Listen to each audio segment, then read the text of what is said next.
Bienvenue dans cette vidéo. Aujourd'hui, dans cette vidéo, je vais vous dire pourquoi avoir une bonne cote de crédit, c'est-à-dire avoir 680 le minimum, 700, 800, n'est pas la seule chose qu'il faut avoir pour acheter de l'immobilier au Canada. Salut à toi, bienvenue dans cette nouvelle vidéo. Dans cette vidéo, je vais te dire pourquoi avoir une bonne cote de crédit ne suffit pas pour acheter l'immobilier, pour acheter ta maison au Canada. Lorsque vient le moment d'acheter, que ce soit votre maison, que ce soit un bien immobilier que vous allez mettre à location, la plupart des gens font recours au financement. Et en faisant recours au financement, les acheteurs pensent qu'avoir une bonne cote de crédit suffit pour acheter de l'immobilier. Or, c'est une fausse idée. Il suffit d'avoir une bonne cote de crédit. Il suffit non seulement d'avoir une bonne cote de crédit, mais il faut, en général, que ton crédit se porte bien. Vous voyez la différence que j'ai faite? Il y a votre code de crédit et il y a le crédit. Alors, dans cette vidéo, je vais vous montrer que votre code de crédit, c'est un facteur de votre crédit. Et le crédit, c'est un ensemble d'éléments que le banquier va regarder pour, n'est-ce pas, vous qualifier à un prêt hypothécaire en vue d'acheter votre immeuble. On parle de la règle des 5C. D'accord? On parle de la règle des 5C.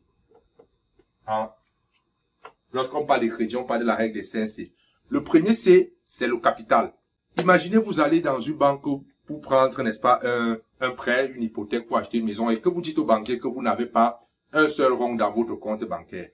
Il y a de très fortes chances que le banquier ne fera pas affaire avec vous. Et les banquiers ne sont pas ouverts à ce qu'on appelle généralement du financement créatif. Financement créatif que je vais expliquer dans une autre vidéo ultérieurement. Donc, il vous faut, n'est-ce pas, un capital. Ça, c'est le premier C.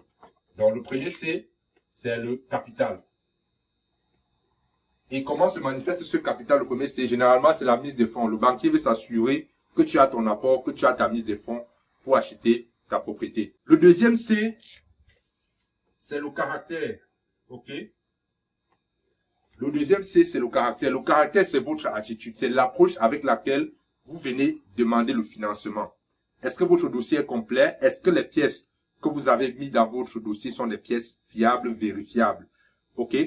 Est-ce que vous êtes joignable? Est-ce que toutes les informations que vous avez mis dans votre dossier permettent de vous joindre? Par exemple, si vous manquez un paiement hypothécaire. Imaginez que vous manquez un paiement hypothécaire par erreur et que le banquier essaie de vous joindre pour, n'est-ce pas, voir ce qui se passe et voilà, il ne parvient pas à vous rejoindre plusieurs fois. Est-ce que la prochaine fois que vous aurez besoin d'un prêt, est-ce que le banquier sera ouvert à vous faire un prêt? La réponse, vous la connaissez. Le troisième C, c'est votre capital. Je vais noter ça comme ça. Votre capacité à réinjecter de l'argent dans l'immeuble ou dans votre maison.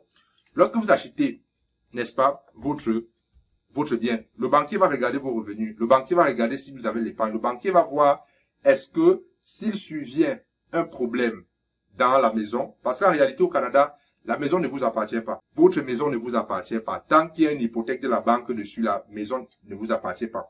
J'irai même plus loin en vous disant que généralement au Canada, une maison ne vous appartiendra jamais. Lorsque vous avez une hypothèque, si vous ne terminez pas l'hypothèque, la maison ne vous appartient pas. Et même, je vais même aller plus loin.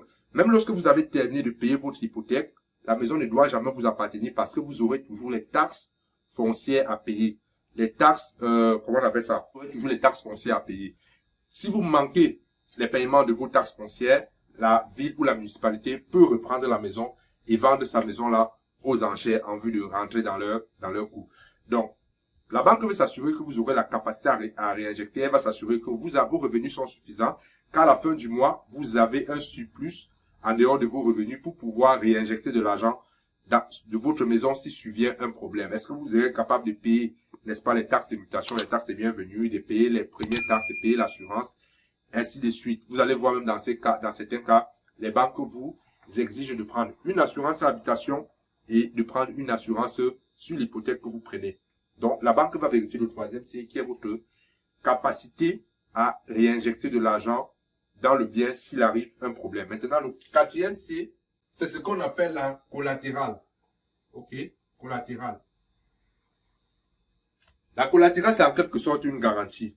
Le banquier veut s'assurer que vous avez des garanties qui sur lesquels il peut mettre la main. Vous avez des garanties sur lesquelles il peut mettre la main si vous manquez le paiement ou il arrive quelque chose à la maison. Je vous ai dit que la maison ne vous appartient pas tant qu'il y a une hypothèque dessus. Généralement, la première garantie, c'est la maison elle-même.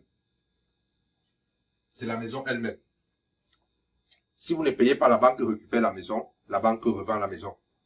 OK? Et maintenant, si la banque récupère la maison, que vous avez négligé la maison et qu'il y a des travaux à faire et que la valeur de la maison est inférieur à l'hypothèque, c'est-à-dire on ne peut plus vendre ça de façon à ce que la banque récupère, n'est-ce pas, son argent, vous serez poursuivi pour payer la différence. Ok? Donc, la banque veut la collatérale. Dans certaines situations, même pour certains types d'immeubles, la banque va demander, si vous avez des actifs, si vous avez d'autres immeubles qu'elle peut prendre en garantie.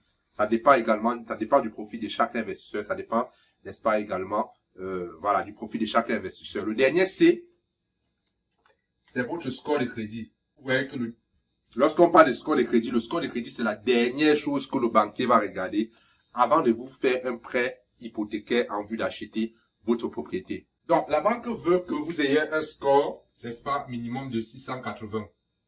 OK? Sur la règle FICO. Parce qu'il y a, ça c'est FICO, n'est-ce pas, c'est la manière dont on structure, n'est-ce pas, les agences d'évaluation du crédit calcule, n'est-ce pas, le pointage de crédit. Il y a le pointage FICO. Donc, la banque veut que vous ayez minimum 680. Ça varie entre 300 et 900. Plus votre score de crédit se rapproche de 900, mieux c'est pour vous. Et plus votre score de crédit, comme je l'ai dit, élevé, la banque, n'est-ce pas, va vous offrir certains avantages par rapport à quelqu'un qui a un score de crédit bas. Donc, voilà, donc aujourd'hui, vous savez, n'est-ce pas, les règles des CNC sur lesquelles votre banquier va s'appuyer pour vous faire un prêt hypothécaire pour acheter votre propriété. Donc, désormais, ne pensez plus à lever cette idée dans votre tête qu'il suffit simplement d'avoir un bon score de crédit pour acheter une propriété ou pour investir au Canada. C'est pas vrai, c'est pas seulement vrai, c'est une demi-vérité.